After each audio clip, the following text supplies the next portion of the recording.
ngandelkeun sehat awak doang tapi ruhani na gering macul masa hektar kuat tapi ketika neuleuh masjid nu sakieu hebatna agrengna ngadenge suara azan padahal imahna ngarendeng jeung masjid teu kuateun asup ka masjid teu kuateun urang kuari dibere ilmu ku Gusti Allah macem-macem aya di otak urang ketika urang neuleuh lapangan lega kemudian aya gawangan ilmu urang nanya ka urang cak urang teh ieu eta si paranti naon mun urang neuleuh lapangan aya gawangan ditanya ku urang ari eta tempat paranti naon jawab pasti paranti maca sholawat tuh seri berarti pinter kan lain paranti main bola ketika orang berangkat deui ningali euy kantor balai desa wah iya di dieulah berarti aya lurah di dieulah aya RW aya RT tempatna di dinya ieu kantor balai desa bertanya-tanya kan di otak orang aya teh sih tempat naon sih kantor balai desa oh paranti maca Quran gideg lain berarti kan paranti ngurusan SPPT lompat deui urang ka kota ke Bogor aya dinya kantor DPR weuy bertanya-tanya di benak hati urang aya eta kantor DPR teh paranti naon eta beuh paranti zikir cakate urang lain paranti naon ngurusan rakyat maksudnya ngurusan rakyat guys ulah diteruskan sia nu nyaho otak urang teh leumpang ketika leumpang deui ningali aya bangunan di dinya na majelis taklim oh iyalah tempat paranti main gapleh ya lain otak urang jalan leumpang lain paranti ngaji liwat deui ka ditu wow Kapolsek mah iyalah tempat polisi di jerona setan jeung jurig belum ditangkepan kan kunyana ya jurig tangkap setan tangkap asupkeun ka dinya penting nyana mah kuat berhadapan jeung setan jeung jurig sebab nyanana pernah jadi setan mata kuat nyana mah oh salah urang lewat polsek nyaho urang nah ketika orang lewat ningali bangunan seperti ieu benak hati orang bertanya-tanya aya eta si bangunan naon oh masjid tanya deui paranti naon sih eta masjid wallahu alam goblok sia teu nyaho ka masjid otak urang teh ditanya ieu teh bangunan naon masjid paranti naon bejana mah paranti salat bejana kunaon emang nu mentak bejana aing can pernah kadinya jadi setiap neuleuh naon bae leumpang otak urang nu mentak lamun di nagara ieu teu rapi-rapi bodoh lantaran otak urang leumpang setiap neuleuh naon bae ge leumpang ieu naon peruntukanna naon ieu naon peruntukanna naon ieu naon peruntukanna naon atuh leumpang nu mantak urang dititah tafakur ge dina ilmu thariqah teh aya khidmat aya tafakur aya zikir aya muraqabah aya muhasabah eta teh jang minterkeun diri supaya wauh jeung Allah urang teh bakal pinter geura ge ku tafakur ku mikir baheula bakal pinter nah ketika orang ningali sosok ieu bangunan oh ieu masjid paranti naon paranti ibadah ka Gusti Allah wudi'a lis salat khususna diperuntukkan jang salat ieu masjid nu mantak lain samarangan ieu masjid teh lantaran cek Kangjeng Nabi basyiril masyaina bubunga cek Kangjeng Nabi cek Gusti Allah Muhammad jelema-jelema anu laleumpang leumpang ka mana ilal masajid bubungah naon bubunga ilan nuritam cahaya nu sampurna. Naon si cahaya nu sampurna? Jannah, surga. Jelema nu lempang ka masjid bubunga ku anjeun Muhammad eta jelema bakal menang surga. Masya Allah.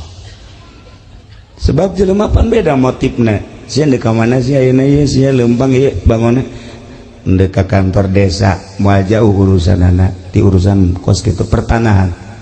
Sia deuk ka mana ieu bangunna gegeuraan we anak aing ditangkep di polsek ieu. Urusanana kan urusan kos karitu bae narkoba. Sia deuk ka mana ieu bangun rapi amat deuk ka masjid lain deui pan. Berarti kan deuk ibadah ka Gusti Allah.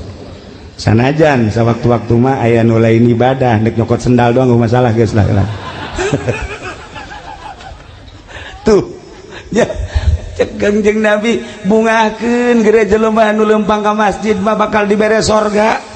Ya Allah ya Rabb, nu mantag sim kuring mikir bae ieu sebenarnya kurang sehat tapi ieu hiji hayang kapanggih jeung Adi di dieu nomor kedua hayang kapanggih silaturahmi jeung urang dieu nomor katiluna ieu urusanana masjid. Masya Allah, begitu datang ka dieu ningali masjid agrengna luar biasa bunga hate. Ketika orang ningali di Tangerang aya di nu make kubah di luhurna aya saliban gereja eta mah. Urang ningali deui di Tangerang ka belah itu ka barat aya bangunan nu gede ngan burung marakbak. Masya Allah, kelenteng teh mah. Orenganan di Indonesia teh kompetisi aya nu ngabangun gereja teu eureun-eureun, aya nu ngabangun kuil teu eureun-eureun, aya nu ngabangun kitu kelenteng teu eureun-eureun, aya nu ngabangun masjid teu eureun-eureun. Atuh nu ngabangun gereja moal umat Islam, nu ngabangun kuil moal umat Islam, pasti umatna masing-masing. Nu ngabangun masjid dia moal orang Kristen, nu ngabangun masjid pasti umat Islam. Innama ya'muru masajidallah man amana billah wal yaumil akhir. Moal orang Kristen lu ngabangun masjid mah pasti jelema nu iman ka Allah, nu iman ka yaumil akhir. Wa aqamas shalah jeung nu ngadirikeun shalah wa ataz zakah. Iyalah jelema asal daek ngabangun masjid berarti deuk nembongkeun iman nu aya di dadana. Sebab cek Kangjeng Nabi al masajidu buyutullah, masjid adalah imah Allah. Tudi'u li ahli sama, caang jang ahli langit. Kama tudi'u sakumaha caangna nujumus sama li ahli ardi. Lamun malaikat nu aya di alam malakut di luhur ningali kahandap kieu loba nu cararaang eta teh masjid-masjid jeung musola-musola. Sakumaha urang lamun urang ahli bumi ningali ka langit, begitu ningali ka langit loba bintang-bintang. Urang ningali ka langit loba nu caraang di luhur langit bintang-bintang. Malaikat neuleuh ka handap loba nu caang ieu adalah masjid-masjid. Malaikat turun neuleuh cacaang set ka masjid. Culek-culek malaikat, mana imamna ya? Di deuleuh mana muadzina cek malaikat, di deuleuh mana makmumna. Malaikat turun di luhur. Ya Allah, cek Kangjeng Nabi tudiu li ahli sama. Ieu masjid teh nyaangan ka ahli langit, turun nyana. Mata ulah kaget. Lamun urang salat sorangan di masjid jam 1 jam 2 di dieu. Salat sorangan sholli Allahu akbar. Engke aya nu kepak ditukangan urang nyana milu Allahu akbar. Ulah kaget. Eta teh malaikat milu jeung urang. Allahu akbar. Nyana ge Allahu akbar. Urang geus rada empot-empotan. Isi malaikat apa nu tadi disolateun teh ye.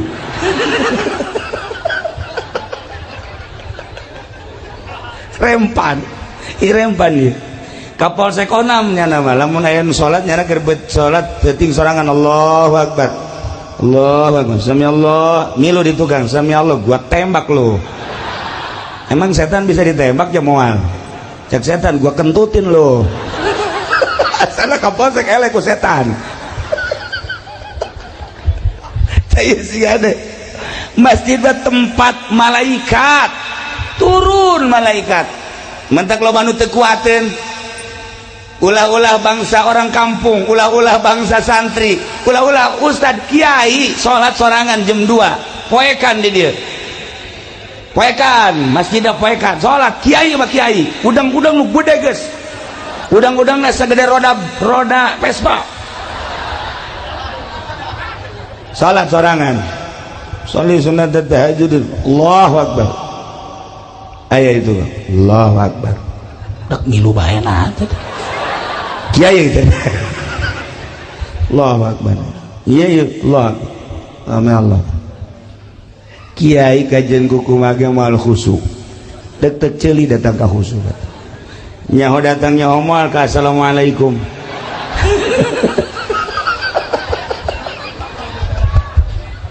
kunaon eta nu mantak sieun lantaran teu senyawa itu mah malaikat makhluk nu halus makhluk nu lembut latif makhluk anu suci nya nama teu pernah maksiat urang mah makhluk nu kasar makhluk anu urang mah murokab makhluk anu gungkelekan bari jeung urang mah loba maksiat ketika urang nu loba maksiat dibarengan dibaturan ku malaikat nu tilok pernah maksiat mal kuat urang mal kuat kajen kumaha ge tapi ketika urang nangis teu maksiat Kangjeng Nabi jol malaikat Jibril wauheun Kangjeng Nabi Musa jol malaikat Jibril wauheun Kangjeng Nabi Isa jol malaikat Jibril wauheun kitu kene urang lamun geus wau jeung Allah jeung malaikat wau datang malaikat atuh teu sieun teu naon sakumaha dukun lantaran jana babarengan jeung jin malah jin diondang pan kunyana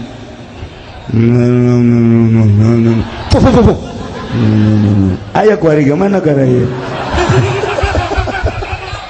lantaran senyawa jeung jin teu sieun ka jin nah urang lamun geus jadi hamba Allah moal sieun sebab geus biasa bahkan urang dibaturan dibarengan ku malaikat nah hayang datang ka kos kitu kumaha si kiai tenang ieu heulanan ieu teh bentuk bangunan masjid jang paranti ibadah ka Gusti Allah khusus jang ibadah nu mantak aya aturan-aturanana di masjid mah nu head teu meunang asup ka masjid anu boga hadas gede teu meunang asup ka masjid caritaan dunia teu meunang dibawa ka masjid lamun dibawa ka masjid dilaknat ku Gusti Allah sucikeun masjid mah mantak beda masjid sok kaambe ku ahli Allah mah ya masjid bagus nama tapi ya rada bau pemerintah ya masjid ya. Aya duit pajegan ya masjid ya. Bangun haridang gajeng kaambe wae teh ku ahli Allah.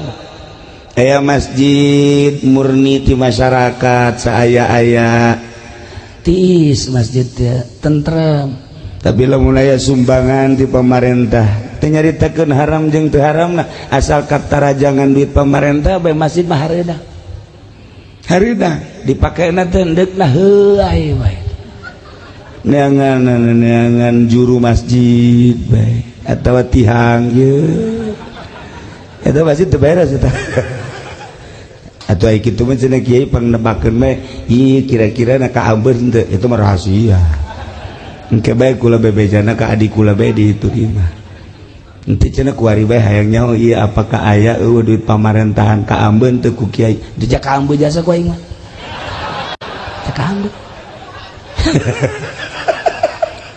emang teu ka apa tuh kaambeun ya Allah ya Rabbi nah sedengkeun ieu kapal ieu masjid bakal jadi kapal jaga di akhirat ketika urang dieu engke digiring di mahsyar sehingga digiring ditimbang amal nu amalna bagus mah langsung sorga nu amalna kurang bagus ya cicing heula di sisi neraka sehingga cicing di sisi neraka malaikat nanya, hei urang mana ya?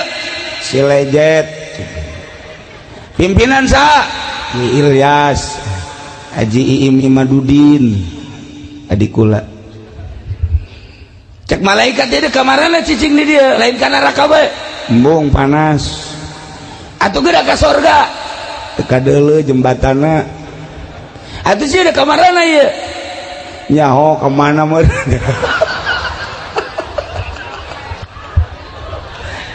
Tidinya aya kapal ngung.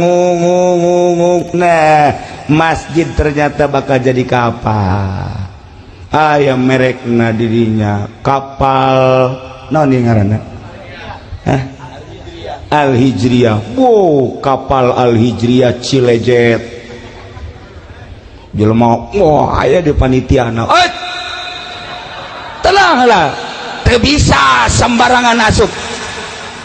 Anu gede naon kitu nganyumbangna ti heula bangsa nu 100 juta 50 juta ti heula rombongan 10 juta masuk sada pinuh tah masjid rombongan 5 juta rombongan 1 juta aya ditungtung rombongan anu 500 nangkel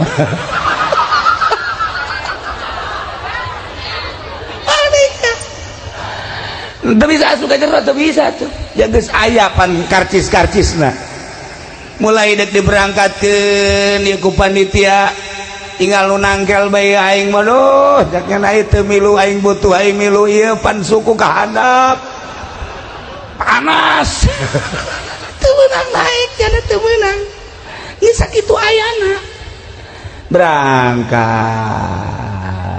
Masya Allah indah jasa horenganan ieu teh bakal jadi kapal pas tengah-tengah neraka bocor bocor kapal bocor anu di tengah wae panas kunaon bocor bocor kapal bocor wah ngarangtung atuh kabeh lantaran bocor atuh biasa teu ada kaluhur cak panitia kok bisa bocor kieu naon ya coba malaikat datang ieu kunaon ieu jadi bocor diambean ku malaikat duit bupati bocor masjid sakieu bagus dan ke bocor ya Allah ya Rabbi datang mah datang gak dihitungan hari deung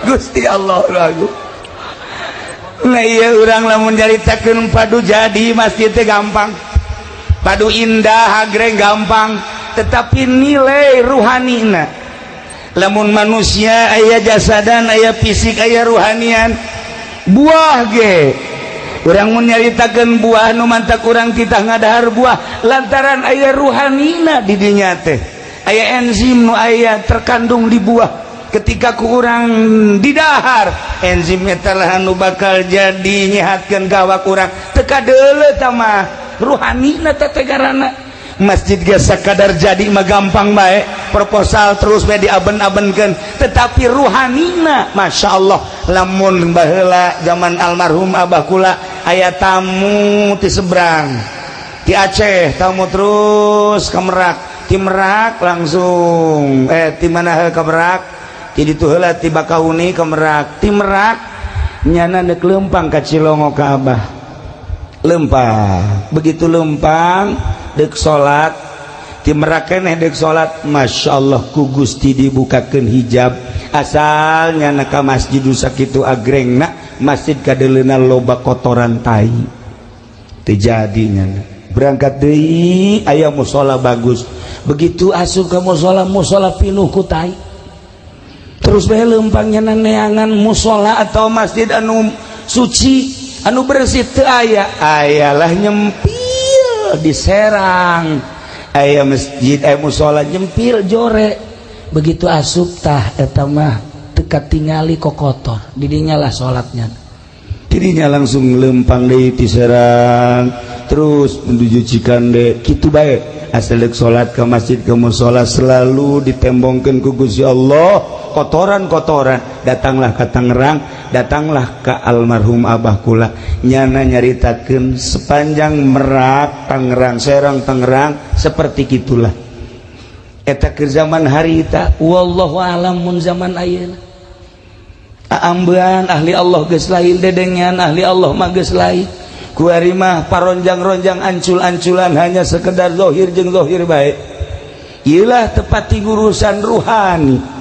Lamun kiai ngurusan zahir jeung batin, lamun ustad ngurusan zahir jeung batin, lamun lurah ngurusan zahir jeung batin, lamun pemerintah ngurusan zahir jeung batin. Jadi titah kapan urang sebagai ulama jeung umaro titah berdampingan lantaran dua sinfani eta beres dua eta beres umat teu beres nu dua eta moal ecreg umat dititah urang teh babarengan asal sahiji haluan ka Allah. Nu ngatur negara acak-acakan, nu ngatur agama moal beres. Jang pengaturan agama kiai, jang pengaturan agama politikus. Babarengan politikus jeung kiai nu tujuanana dek ngarapihan bangsa negara jeung agama rapi atuh. Kajian kumaha ge. Urang kuari mah ieu mun ngalawan kafir teu kuat. Moal kuat lantaran ruhanina. Kanyahoan ruhani na kurang balener lantaran saeutikna nu masantren. Di Indonesia kuari santri lamun dihitung santri salapi ngan saukur 9 juta. Sa Indonesia santri salapi numurni 9 juta. Sedengkeun rakyat Indonesia aya sekian ratus juta. Teu aya sapersen acan. Tina 250 juta behelanan kuaringan saukur 9 juta sabaraha persen? Sabaraha persen? Tuh kan eta nu 9 juta santri teh nu ngaji setengah 9 juta setengah taruhlah 5 juta nu ngaji 4 juta teh ngan di pondok doang. Haju nu ngaji tarolah merenana nu 3 juta bisa anu 2 juta henteu nu 3 juta bisa ngaji nu ngamalkeun bagi 2 1,5 juta nu ngamalkeun alhamdulillah aya sanggeus jadi kiai boga santri loba aya DPR asup kadinya aya bupati asup kadinya DPR asup ka kiai bupati asup ka kiai camat asup ka kiai gubernur asup ka kiai eta teh hama wereng kiai kaasupan ku hama ulah bangga kiai deket jeung bupati ulah bangga kiai deket jeung gubernur muncan bisa eta teh ternyata horenganan penyakit nu obatna. Nah ya santri nu 1,5 juta nu jadi kiai kuari naik panggung hidup rahmat kankernya neta kiai. Jadi tinggal kuari 500 kiai sa Indonesia 500 kiai mal kabetrak kuari lamun perang mal kabetrak. Nah gitulah para jamaah kaum muslimin wal muslimat rahimakumullah, dengan dua kekuatan fisik jeung ruhani insyaallah urang bisa wauh jeung Allah dituduhkeun ku Kangjeng Nabi urang nu dilanjutkeun ku para sahabat diteruskeun ku para tabi'in atba' tabi'in para aulia-aulia Allah kabelah dieuna ku para kiai-kiai nu geus wauh jeung Allah subhanahu wa ta'ala. Nu nuduhkeun ka Allah mah kudu jelema nu geus wauh ka Allah. Moal anggeus nuduhkeun politik jelema teu apal politik. Moal beres jelema nungtun ekonomi lamun nyanana teu jaho ka ekonomi. Moal beres jelema nyaritakeun budaya mun jelemana henteu apal budaya. Moal nyaho jelema nungtun ka Allah moal bisa mun encan nyaho ka Allah. Kuari urang neangan penuntun nu nyaho ka Allah hese Gitulah para jamaah kaum muslimin wal muslimat rahimakumullah. Ketika boga ruh, kemudian ruh urang teu diurus, sanajan awak urang sehat, sanajan awak urang seterek, ketika ruh urang teu diurus, ketika ruh urang teu cager, maka naon hartina ieu boga awak sehat lantaran ruhanina gering. Kanyahoan ruhanina gering kumaha kiai? Kanyahoan ki ruhanina gering mah kieu, dahar mah gembul, nginum mah loba, nonton TV ti isuk datang ka zohor kuateun, tapi ketika aya pangajian heuh ae bae. Ieu rohanina gering. Ketika aya suara azan lain gegeraan ka masjid, ieu rohani gering. Ketika aya siraman-siraman ruhani nyana henteu naon kitu ngaranna mencerna, ieu rohani gering. Lamun ibu boga salakina gagah, fisikna bagus tapi ruhanina ieu teu cager. Ketika ibu dikekepan ku salaki, salakina tilok salat, eta berarti ibu dikekepan ku nu boga ruhani na edan. Lamun ibu boga salaki teu salat, eta rohna edan sebenarnya. Sarua salaki mun boga pamajikan teu salat, eta ge sarua rohna edan. Jadi lamun pada teu salat nu edan jeung nu edan sedang tah kos kitu mah. Oh masalah. Nu edan jeung nu edan. Kula tadi salat maghrib rencanana di dieu lantaran aya tamu heula. Akhirnya setengah genep berangkat sholat di Al-Amjad. Perkiraan kula di Al-Amjad sholat pasti rame, hiji masjidna agreng, dua di kota. Begitu datang kadinya langsung sawara urudu, langsung kula naik ka luhur. Imamna suarana bagus, wawuh kula ge imamna, makmumna dihitung aya genep. Salat maghrib tadi di Al-Amjad genep, imam makmumna genep, jeung imam 7. Masya Allah tuh nyampe 10 aja. Ya Allah ya Rabbi, da berarti kan gering eta ruhanina. Lamun urang carita awak supaya sehat gampang, awak supaya sehat aya dokterna nyaritakeun tentang vitamin, tentang obat dan lain sebagainya. 4 sehat 5 sempurna geus teu aneh deui. Tapi ketika ruhani urang nu gering, ieu kudu ka mana ieu? Awak urang di mana-mana sehat, ngadahar naon bae geungeunah. Ngadahar jeruk karasa mun amis-amis mun hasem-hasem. Ngadahar apel karasa mun amis-amis mun hasem-hasem. Ngadahar sayur dan lain sebagainya, sehat karasa ngeunah jeung teu ngeunahna. Ruhani urang ge ruhani urang, makananana ieu adalah salat, makananana zikir, makananana tasbih, makananana tahlil. Nah, ketika awak urang diajak salat teu daek, diajak maca Quran teu daek, diajak zikir teu daek, berarti ieu ruh gering. Eta ruh teh gering, geus teu kudu nyaritakeun ka saha bae mah ka urang beheulanana. Hei awak, sia si ieu saminggu samingguna ieu sabaraha juz sabenerna ieu sia kabeuki sia. Tanya roh urang. Sajuz apakah 2 juz saminggu? Tanya. Roh. Ari sia beuki henteu si maca Quran? Henteu. Maca tasbih? Henteu. Zikir malah ulama mau zikir puyeng jakjana. Iya berarti roh teh gering. Ahli-ahli Allah kan bakal nyaho sakumaha dokter nyahueun ka jelema ieu teh sabenerna mah influenza, ieu teh gering teh darah tinggi, ieu teh gering teh kencing manis, ieu teh gering teh nyahueun dokter fisik teh. Sarua dokter ruhani ge nyahueun kana ruh-ruh anu garering nu araredan.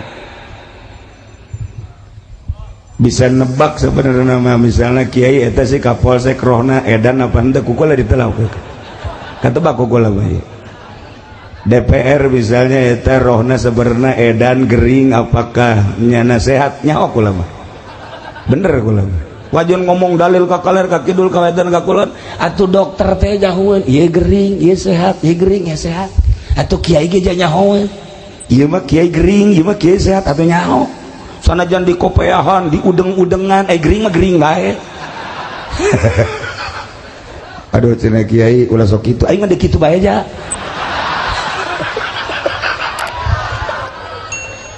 gering Masya Allah hari lantaran iya bupati bege bupati datang ka kiai lain rek ngaji gubernur datang ka kiai lain rek ngaji camat datang ka kiai lain rek ngaji ndek ngajakan kiai diajak ka lembahnya anak kiai dek diajak ka urusannya anak nu mantak moal bener-bener pemerintah mantak kurang mawani di Tangerang teh lamun aya pejabat teu ngaji kukula mah ka dieu sia ieu sia datang ka aing teh aing dek diajak ka siapa sia ku endek ka aing ayo gerang kurang mawani lamun aing dek diajak ka sia sabaraha duit sia endek merena ka aing tuh tungtungna mah akur bae jeung urang dieu lamun teu wani kitu mal beres-beres nu mantak alhamdulillah PNS Tangerang mah ngaraji camat nu ngaraji lain setik lurah ngaraji lain setik alhamdulillah Jakarta ngaraji lain setik cuma DPR Bogor doang nu teu deuk ngaji goblok kadi itu ini dia mah ngaji ini dia mah nu mantak bupatina ka kula mah sieun di Tangerang sebab kula mah carekan bae bupati los namun dek gelut-gelut tapi duaan bawa budak manya yang mah gelut kercarita yuk urang babarengan ja DPR ge engke mah pae ja bupati ge engke mah maot ja gubernur engke mah modal presiden mah geus lain modal koit kiai sarua koit besi ka aing ditangkap sia ka presiden koit kiai ge koit goblok sarua pada pae koit nah ketika pae awas awak nu ieu roh nu ieu nu bakal berhadapan jeung Gusti Allah bakal ditanya sabaraha umur maneh di dunia ku aing dibere cek Gusti Allah digunakeun naon umur sia digunakeun naon mata sia celi sia irung sia sunggut sia beuteung sia suku sia jeung leungeun sia dek lompat ka mana ketika urang diadili ke hisab garana di hareupeun Allah desarua tuh ulah sok mangpang meungpeung nah nu mantak ieu urang gunakeun fasilitas nu aya nu dibikeun ku Gusti Allah urang dibere ilmu pake ibadah ka Gusti Allah urang dibere wawasan urang pake ka Allah urang dibere jabatan pake ka Allah urang dibere harta urang pake ka Allah mantak naon jasarua atuh bakal paeh berhadapan jeung Allah mantak wali Allah mah engke berhadapan jeung Allah isin amat maning kuari urang bisakeun berhadapan jeung Allah waliullah mah kitu diuli kumaha ieu sangkan ke di hareupeun Allah teh aman kuari bae urang cari aman menghindar heula ti makhluk dengan modal ilmu menghindar heula tina dunia lantaran deka Allah ketika orang menghindar ti makhluk jeung dunia hiji bae nu ditingali Allah ketika geus datang ka Allah bakal seuri sorangan bakal indah hirup baheula keur zaman Gus Dur kuari zaman Habib Lutfi Habib Ja'far urang mun ngobrol jeung Habib Lutfi kuari ti mimiti ka harti datang ka teu pati ka harti datang ka teu ka harti ge kadituna sering datang ke Cilongok ngobrol iya ge marilu tajung nu karya marilu cenah ge ngobrol bangsa setengah jam masa ke harti kene ilu seuring cenah ge hahaha naik bae bangsa geus sajam nyana geus kikian we isi naon diobrolkeun cenah ku kiai nyana geus heuai deui kiai ongko heuai bae tolol terus naik asal geus sajam setengah 2 jam geus kararieu bae terus naon diobrolkeun teu arti geus beres geus balik ka Bibluti biasa jam 3:30 balik lah naranya ka kula Kiai tadi si obrolan anak kaharti geus saruan henteu resep doang resep lamun nyaritakeun ayat dimimiti dinahuan dibilagahan datang ke rahasia datang ke lumpat rahasia tek bleu masya Allah otak dibere kos kitu ku Gusti Allah ya Rabb baheula keur jeung Gus Dur ketika ngabahas tentang ayat neana jago jasa tak plek ya Allah ya Rabb kitulah ahli-ahli Allah. Nah para jamaah kaum muslimin wal muslimat rahimakumullah ialah awak urang nu ku Gusti Allah diberi anugerah seperti kieu contona ruhani teu kadeuleu ai lain ku ahli nama tapi urang bersyukur roh urang wauheun jeung Allah lantaran urang maca 2 kalimat syahadat maca kalimatun thayyibah la ilaha illallah cukup sakitu ge ku maca syahadat maca la ilaha illallah paeh sorga beuh mantep biasa teu kudu salat cenah kiai deuk salat teh henteu pokona asal maca la ilaha illallah sorga wah tuh kos kitu baca teu kudu salat atuh Allah saya mah teu ditahan salat nu penting mah asal maca la ilaha illallah ka sorga sakitu bae engke cenah eta di akhirat aku mah itu urusan di akhirat aku mah sia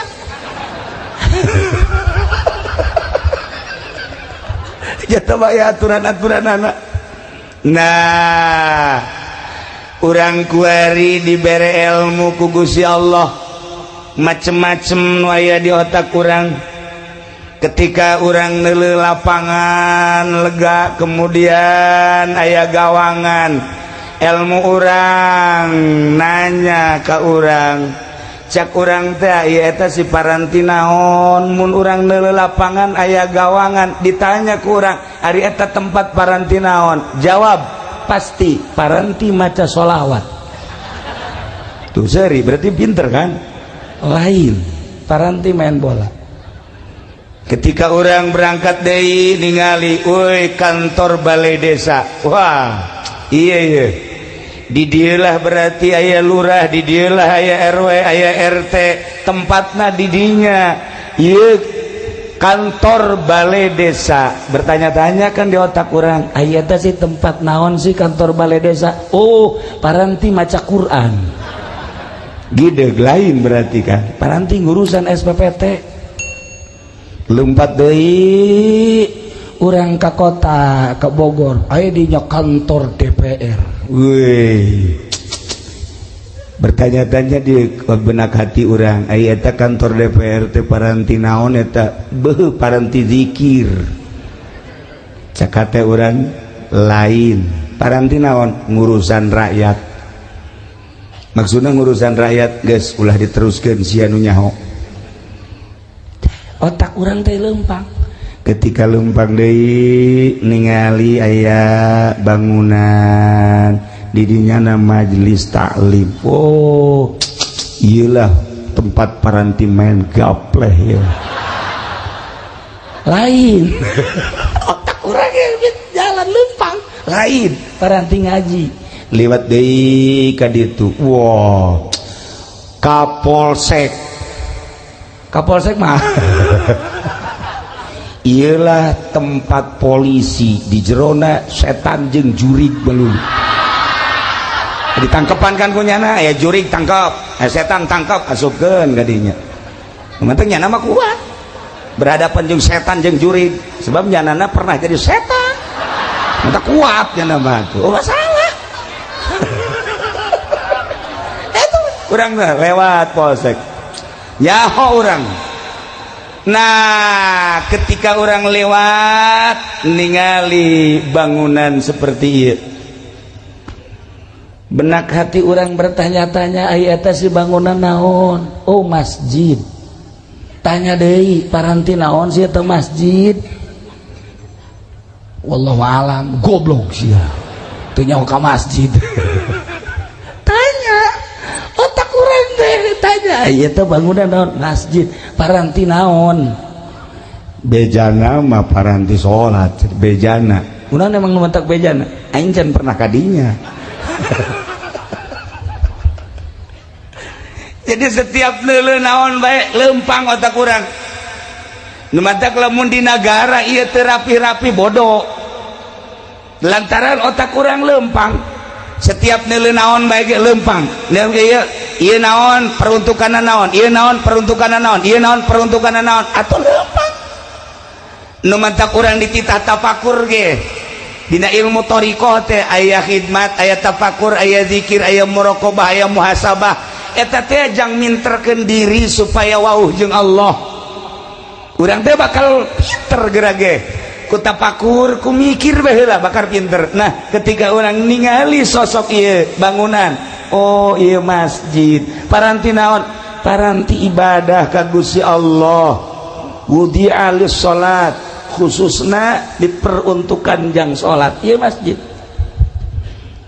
nu mantak lain samarangan ieu masjid teh lantaran cek Kangjeng Nabi basyiril masyaina bubunga cek Kangjeng Nabi cek Gusti Allah Muhammad jelema-jelema anu lalempang lempang ka mana ilal masajid bubungah naon bubunga ilan nurit tam cahaya nu sampurna naon si cahaya nu sampurna jannah surga jelema nu lempang ka masjid bubungah ku anjeun Muhammad eta jelema bakal menang surga masya Allah sebab jelema pan beda motifna sia deuk ka mana sia ayeuna ieu sia lempang ieu bangunna deuk ka kantor desa moal jauh urusanana ti urusan kos kitu pertanahan sia deuk ka mana ieu bangunna gegeuraan we anak aing ditangkep di polsek ieu urusanana kan urusan kos karitu bae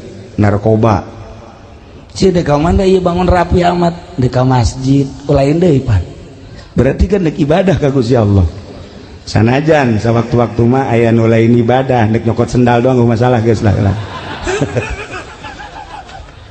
tuh ya cek Kangjeng Nabi bungakeun gereja jelema nu lempang ka masjid mah bakal dibere sorga ya Allah ya Rabb nu mantak sim kuring mikir bae ieu sebenarnya kurang sehat tapi ieu hiji hayang kapanggih jeung Adi di dieu nomor kedua hayang kapanggih silaturahmi jeung urang dieu nomor katiluna ieu urusanana masjid masya Allah begitu datang ke dieu ningali masjid agrengna luar biasa bunga hate ketika orang ningali di Tangerang aya di nu make kubah di luhurna aya saliban gereja atau mah orang ningali di Tangerang ke belah itu ke barat aya bangunan nu gede ngan burung marakbak masya Allah kelenteng tah mah orenganan di Indonesia teh kompetisi aya nu ngabangun gereja teu eureun-eureun aya nu ngabangun kuil teu eureun-eureun aya nu ngabangun kitu kelenteng teu eureun-eureun aya nu ngabangun masjid teu eureun-eureun atuh nu ngabangun gereja moal umat Islam nu ngabangun kuil moal umat Islam pasti umatna masing-masing nu ngabangun masjid dia moal orang Kristen nu ngabangun masjid pasti umat Islam innama ya'muru masajidallah man amana billah wal yaumil akhir moal orang Kristen lu ngabangun masjid mah pasti jelema nu iman ka Allah nu iman ka yaumil akhir wa aqamas shalah jeung nu ngadirikeun shalah wa ataz zakah iyalah jelema asal daek bangun masjid berarti deuk nembongkeun iman nu aya di dadana sebab cek Kangjeng Nabi al masajidu buyutullah masjid adalah imah Allah tudi'u li ahli sama caang jang ahli langit kama tudi'u sakumaha caangna nujumus sama li ahli ardi lamun malaikat nu aya di alam malakut di luhur ningali kahandap kieu loba nu cararaang eta teh masjid-masjid jeung musola-musola sakumaha urang lamun urang ahli bumi ningali ka langit begitu ningali ka langit loba bintang-bintang, urang ningali ka langit loba nu caraang di luhur langit bintang-bintang, malaikat neuleuh ka handap loba nu caang ieu adalah masjid-masjid. Malaikat turun neuleuh cacaang set ka masjid, plek culak ceulek malaikat, mana imamna ye di deuleuh mana muadzina cek malaikat, di deuleuh mana makmumna. Malaikat turun di luhur. Ya Allah, cek Kangjeng Nabi tudiu li ahli sama, ieu masjid teh nyaangan ka ahli langit, turunnya na. Mentak ulah kaget lamun urang salat sorangan di masjid jam 1 jam 2 di dieu. Salat sorangan sholli Allahu akbar, engke aya nu kebar ditukangan urang nyana milu Allahu akbar, ulah kaget eta teh malaikat milu jeung urang Allahu akbar, nyana ge Allahu akbar, urang geus rada empot-empotan. Isi malaikat apa nu tadi disolateun teh ye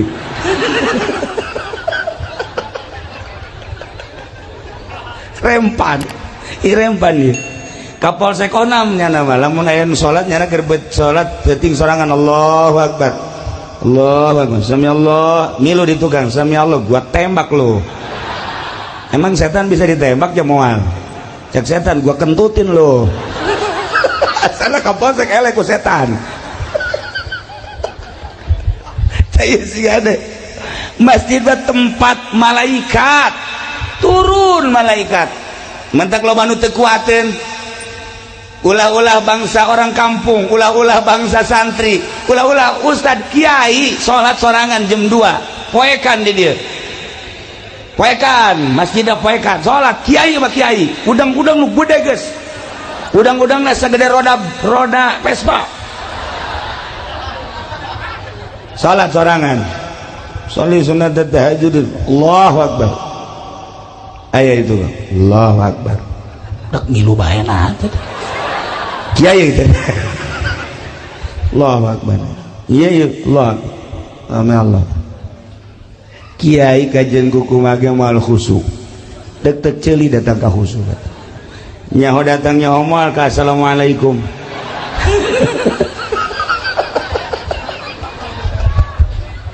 Kunaon eta nu mantak sieun lantaran teu senyawa, itu mah malaikat makhluk nu halus, makhluk nu lembut, latif, makhluk anu suci nya nama teu pernah maksiat.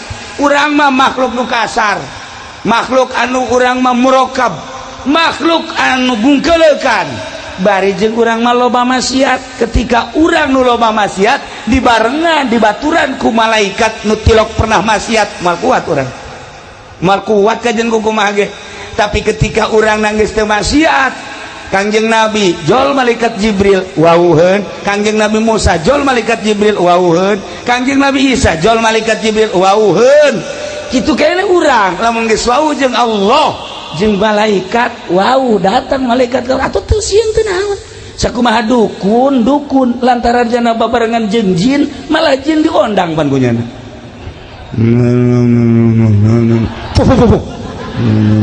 Aya kuari mana karaya lantaran senyawa jeung jin teu sieun ka jin. Nah urang lamun geus jadi hamba Allah moal sieun sebab geus biasa, bahkan urang dibaturan dibarengan ku malaikat. Nah hayang datang ka kos kitu kumaha si kiai? Tenang, ieu heulanan ieu teh bentuk bangunan masjid jang paranti ibadah ka Gusti Allah, khusus jang ibadah nu mantak aya aturan-aturanana di masjid mah. Nu head teu meunang asup ka masjid, anu boga hadas gede teu meunang asup ka masjid, caritaan dunia teu meunang dibawa ka masjid. Lamun dibawa ka masjid dilaknat ku Gusti Allah. Sucikeun masjid mah mantak beda, masjid sok kaambe ku ahli Allah mah. Ya masjid bagus nama, tapi ya rada bau pamarentah ya masjid ya. Aya duit pajegan ya masjid ya. bangun hareudang gajeng ka ambeul bae teh ku ahli Allah. Aya masjid murni ti masyarakat saaya-aya tiis masjid teh tentrem.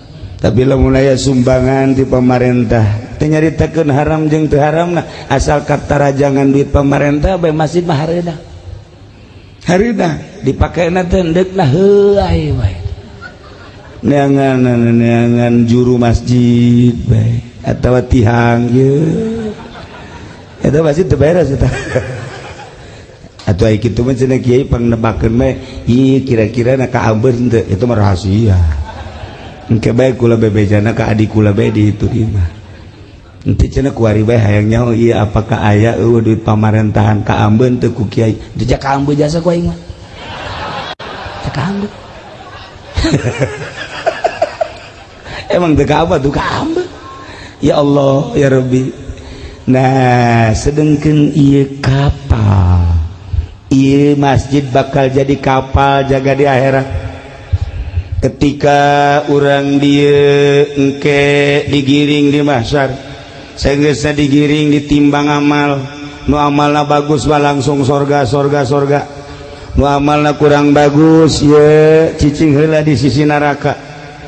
Saenggeusna cicing di sisi neraka, malaikat nanya, "Hei, urang mana ieu?" Si Lejet. "Pimpinan saha?" "Ni Ilyas, Haji Iim Imadudin, adik kula." Cek malaikat dia kamarana cicing di dia, lain ka neraka bae. Embung panas. Atuh geura ka sorga. Teu kadeuleu jembatanna. Atuh sih da kamarana ieu. Nyaho ka mana meureun. Tidinya aya kapal ngung. Nah, masjid ternyata bakal jadi kapal. Aya merekna dirinya kapal naon ieu ngaranna? Al-Hijriyah. Wow, kapal Al-Hijriyah Cilejet. Jelema wah aya di panitiana. Tenanglah, teu bisa sembarangan asup. Anu gede. Naon kitu nganyumbangna ti heula. Bangsa nu 100 juta, 50 juta ti heula. Rombongan 10 juta. Masuk. Sada pinuh ta masjid. Rombongan 5 juta. Rombongan 1 juta. Aya ditungtung. Rombongan anu 500 nangkel.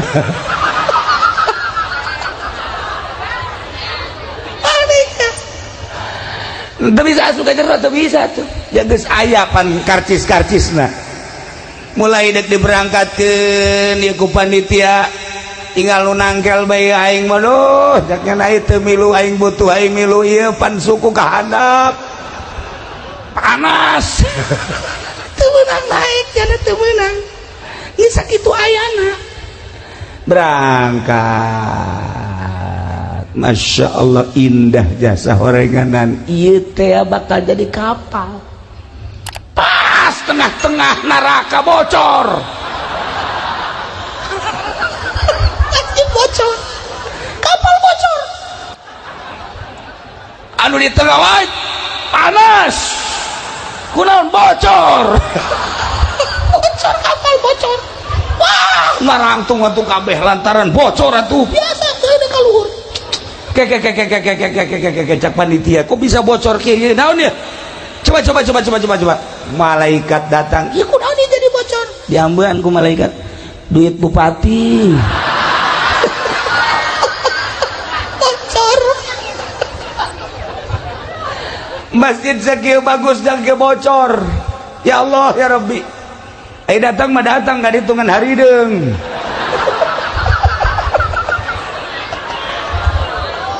Gusti Allah lagu. Nah iya urang lamun jaritakeun padu jadi masjid teh gampang.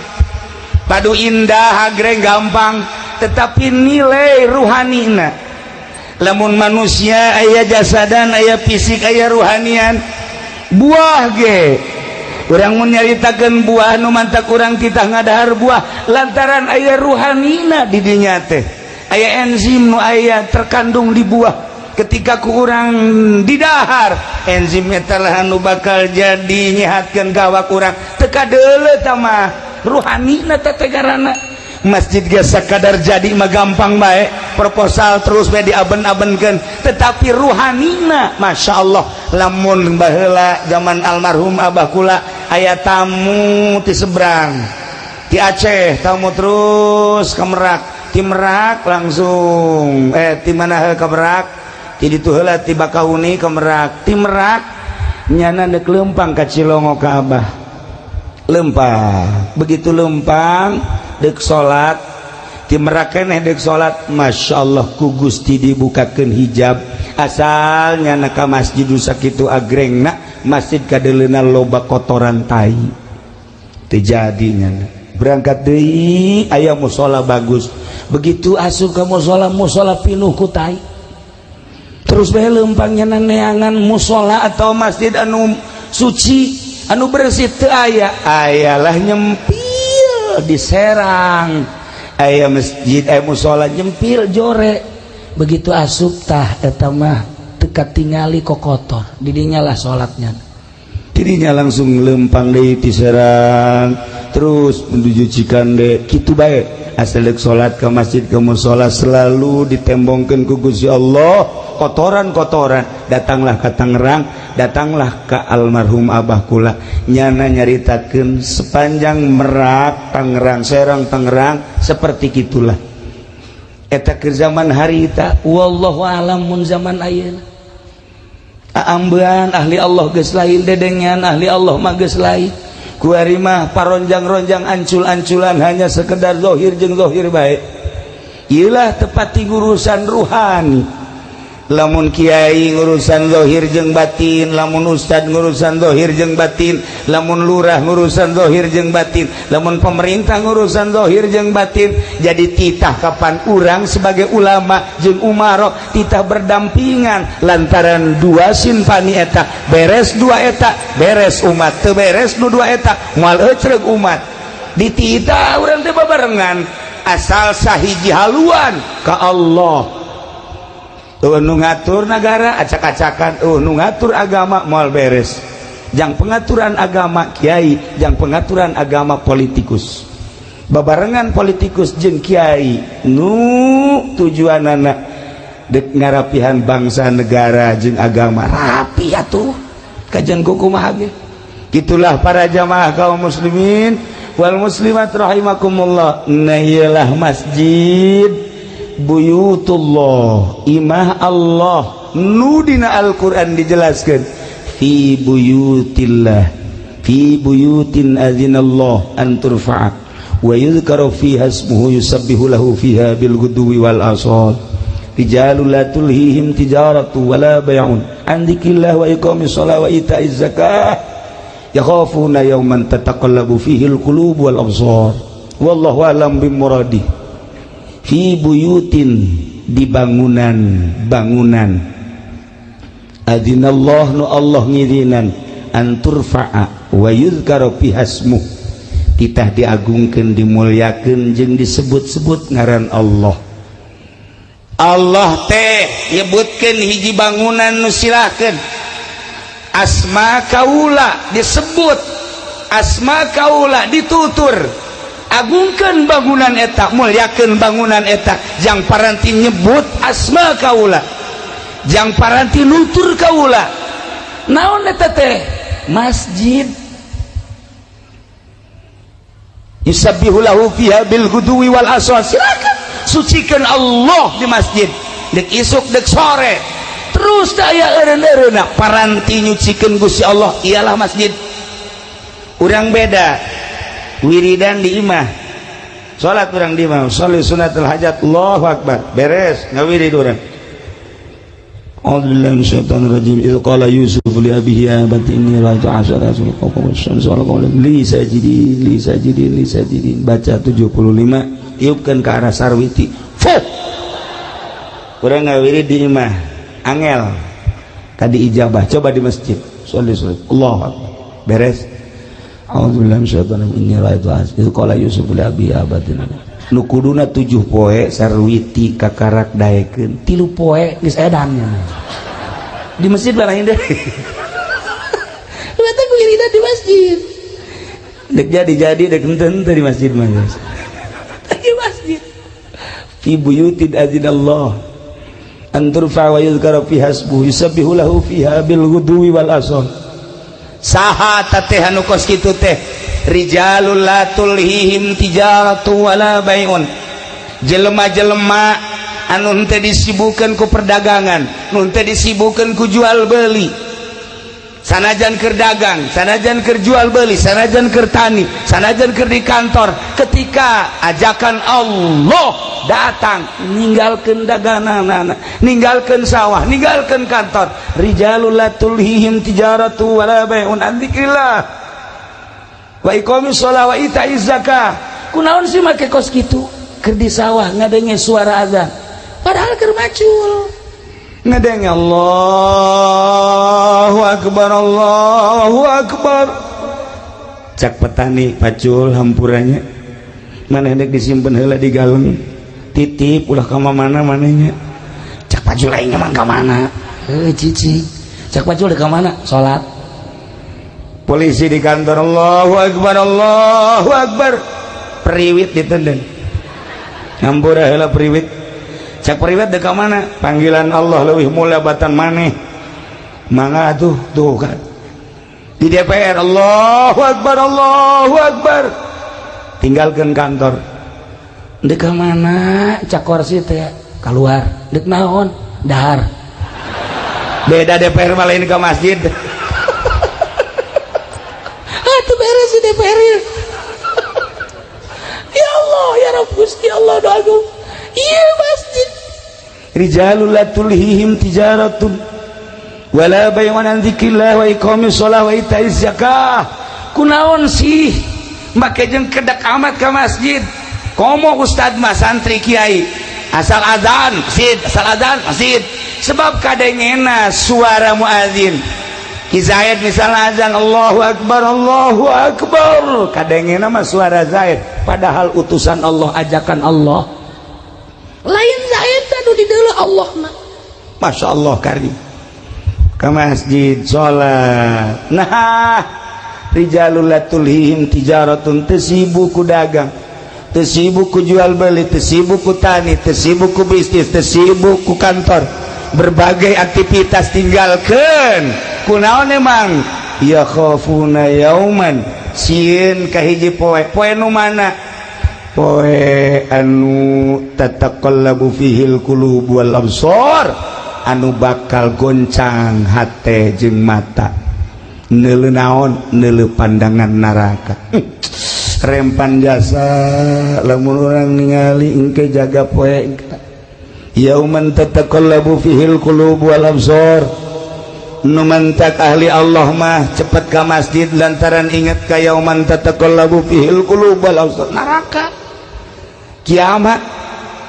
Nu mantak para pejabat urang lamun di Jakarta ningali indah jasa ketika datang waktu sholat nyana teh mukaan sapatuna. Kula sering sholat di Tangerang, polisi dibuka sapatuna, kula kieu bae di sisi cek kula teh kiai mah teu kudu muka sendal jeung teu kudu make sapatu jeung make sendal babarieu. Kiai jatuh make calana tinggal wear doang panjang babari kan. Eta mun deuk kiai deuk naon ge kitu bae meureun, maksudna tinggal nyingsatkeun bae. Tapi lamun neuleuk polisi abri bangga kula mah datang ke masjid asal-asake buka, Masya Allah. Ieu lamun eueuh imanan nya moal daek ka masjid aya imanan. Sanajan di dieuna aya balokan, aya bintangan, tapi tetep bae awak sakadar awak lah dek disujudkeun ka Gusti Allah, pan hebat. Nah, iyalah istimewa jasa. Istimewa jasa. Kunaon eta? Eta polisi nu daek salat inget ka yauman tataqallabu fihil qulub. Eta abri nu daek salat inget ka yauman tataqallabu fihil qulub. Eta pedagang nu daek salat inget ka yauman tataqallabu fihil qulub wal absar. Ngeri engke jaga. Naon artina? ieu jabatan, naon hartina ieu kakayaan, naon hartina ieu kemuliaan, lamun ke di akhirat kan sakadar jadi beuleum neraka. Tinggalkeun salat, masya Allah indah jasa. Tinggal orang ngaba bener salat nu rapi, jangan ngaba bener salat mal aya di SD. Pernah di SD di Pagahan salat nu rapi eueuh, di SMP beuki eueuh, SMK beuki tawuran kabelah ditu, SMA moal aya sugan di Trisakti aya ngaberesan salat eueuh, di UGM sugan ngaberesan salat moal aya, di UIN di UIN atuh guruna ge guruna teu barisan salat. Maksudna salat bu asli anu tanha anil fahsya'i wal munkar sekedar kuka mah ambal aya salat leuwih. Nah, makanya belajarlah sholat nu rapi. Di mana belajar sholat nu rapi? Eueuh deui di pondok pesantren. Madak lamun jelema geus mondok geus sorga beta mah geus. Sorga tah mah. Sia di mana ya kuari belajar? Pondok mana? Pondok pesantren modern apa salap? Salap. Ieu budak mun hayang nyaho ibu-ibu jeung bapak-bapak ka penghuni sorga eta budak santri. Eta budak santri teh penghuni sorga. Mun hayang penghuni neraka eta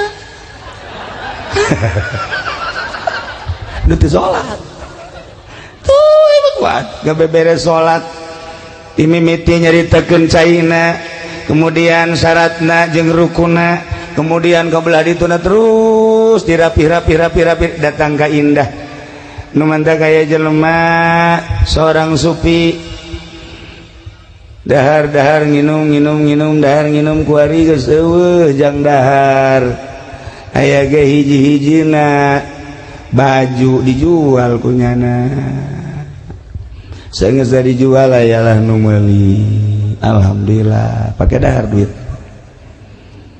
ai isukna datang nu meuli nak nganterkeun baju cekna Pak Kiai kula kemari meuli baju ti Pak Kiai mohon ya mana diantarkeun deui emang kunaon lantaran ieu baju bolong cekna mentek kula mah teu narima ceurik tak Kiai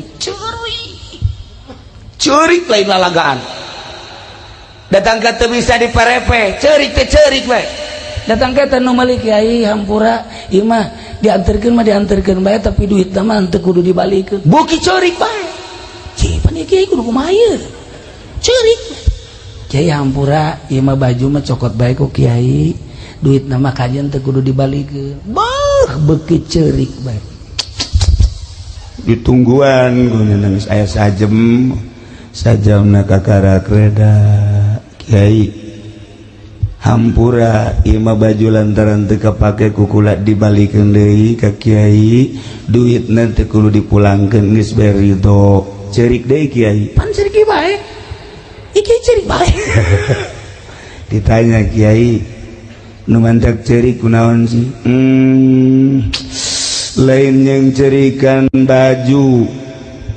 baju mah dibalikeun deui ka Abah Haji ka dieu dibayar deui insyaallah aya keur diridokeun we masalah tapi lain eta naon tuh Kiai anu jadi masalah teh ieu urang lamun di akhirat beramal diangsongkeun ka Gusti Allah ku Gusti Allah dibalikeun ka urang teu ditarima percis kos kieu sedih jasa baju bae ge baju geus dibeuli dibalikeun deui sakieu sedihna kumaha engke lamun di akhirat amal-amal urang salat urang puasa urang zakat urang ngabakti dan lain sebagainya diangsongkeun ka Gusti Allah cak Gusti Allah ieu mah aya cela aya aib nu kos kieu mah aing teu narima los dang sia teu kumaha coba teu pernah mikir urang datang ka dinya amal urang teh mun dibalikeun deui lantaran cela kumahaeun nah kos kitulah ahli Allah mah ceurik teh lain nalegan ceurik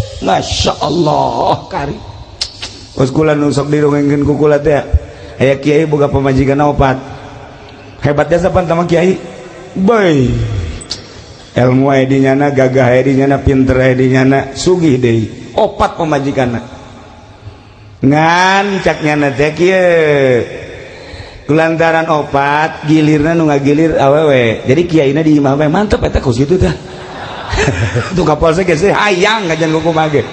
Nyana makenan. Jadi awewe nu gilir supaya kayak kaditu balik, ka isuk ka dieu kayak balik. Aduh, nikmat jasa teman. Anugerah lain leutik-leutik anugerah teman. Barang penting ieu teu datang nu kolot. Ceukna ieu datang nu kolot. Pre malum ieu geus aing lah. Isu penting nu kadua, datang deui bae. Ceuh, datang. Katilu penting nu katilu teu datang deui bae. Kaopat penting nu kaopat teu datang deui bae. Jeuh, cek kiai opat ku opat mah. Hiji-hiji acan kumaha oreng ieu si ceuk. Nah kebenaran di lembur eta nu ngariung nyana nyarita kan ngaranna ge kiai dibere waktu dulur-dulur sadaya geus beres ngariung nya nyaritakeun kepentingan nu boga imah nyana nyarita urang lamun boga pamajikan kemudian pamajikan ngaladenan urang eta teh sarua jeung ngabunuh Yahudi 70 ganjaranna kumaha jasa sakali deui lamun pamajikan ngaladenan salaki sarua jeung ngabunuh Yahudi 70 kadang eta ku pamajikan opat teh mau horenganan lain leutik ganjaran jakeun masyaallah eta pas kiaina balik ngariung mulai nu kolot datang Waalaikumsalam aya naon kula kabita ngadengeun teh 70 sakieu kula ngaladenan kakak woi siapa tuh sakieu der beres balik nu kolot nu kadua datang Waalaikumsalam ieu naon ieu kula tadi ngadenge kakak bu masyaallah kabita disuk gede jasa orang ganjaranna jadi kula neuk ngaladenan kakak siap berdeui dua geus beres dana balik teh du katilu datang deui Waalaikumsalam naon ieu kula kabita jasa ganjaranna tadi sarua jeung maehan 70 kula ge hayang deui atuh siap geus rada leutik siapna siap geus beres eta nu katilu nu kaopat kasubuhnakeun datang Waalaikumsalam ya naon kula kabita ku ganjara aduh atuh ieu mah lain ngabunuh Yahudi aing nu paeh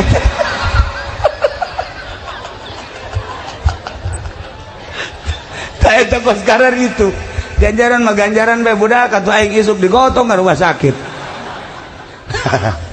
Para jamaah kaum muslimin wal muslimat rahimakumullah urang inget kana yauman tataqallabu fihil qulub wal absar maka umat muslimin mimiti daek nyadiakeun lahan naik ngabangun belah dituna ngarumat belah dieuna nu paling istimewa adalah ngesianana iyalah innama ya'muru masajid Allah man amana billah mual Kristen nu ngaramekeun masjid mual Yahudi nu ngaramekeun masjid mual Buddha Konghucu dan lain sebagainya umat Islam lah nu ngaramekeun masjid tetapi ngaramekeun masjid mah butuh ruhani geus lamun ruhani na edan tetep bae moal rame ieu masjid nu ngaramekeun masjid anu ruhani na cager maka jangan ramekeun masjid ruhani na tingkatkeun cara ningkatkeun ruhani ialah di pondok pesantren lamun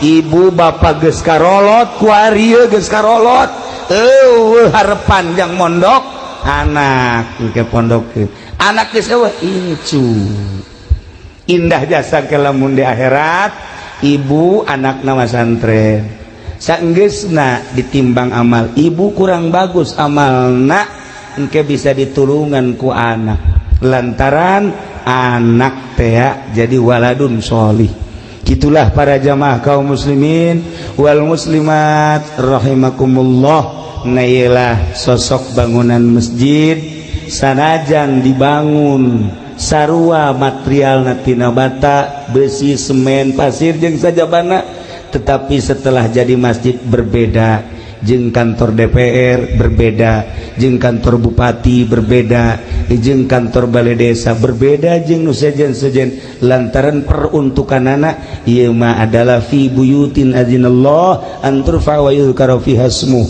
nah kitulah para jamaah kaum muslimin wal muslimat rahimakumullah yuk urang tegeran ieu masjid jang negeran masjid lain sakadar fisikna tapi ruhanina. Ketika ruhani urang geus mantep cicing di masjid kajen kukumaha ge betah bae.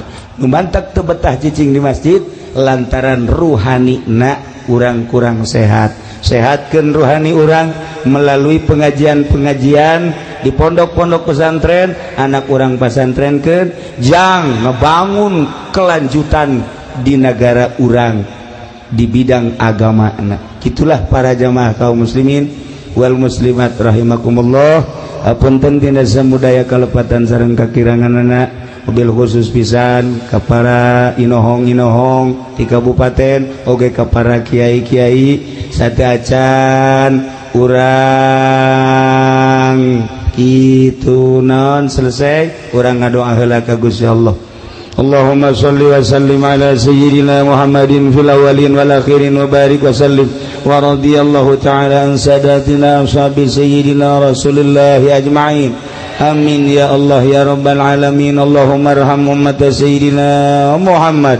Allahumma ajbur ummat sayyidina Muhammad. Allahumma aslih ummat sayyidina Muhammad. Allahumma farrijan ummat sayyidina Muhammadin sallallahu alaihi wasallam. Allahumma anfa'na bima 'allamtana wa 'allimna ma yanfa'una wa zidna ilman wa yaqinan wa zidna ilman wa yaqinan wa zidna ilman wa yaqinan walhamdulillahi ala kulli hal wa na'udzu billahi min kulli hali ahli an-nar. Allahumma hdina siratal mustaqim. Allahumma hdina siratal mustaqim. Allahumma hdina siratal mustaqim. Siratal ladzina an'amta 'alaihim minan nabiyyin wasiddiqin wasyuhada'i wassalihin wa hasuna ulaika rafiqa. Dzalikal fadlu minallahi wa kafa billahi 'alima. Wa shalli wa sallim 'ala jami'il anbiya'i wal mursalin walhamdulillahi rabbil alamin. Hapunten tina samudaya kalepatan sareng kakiranganana sakitu piatur tisim.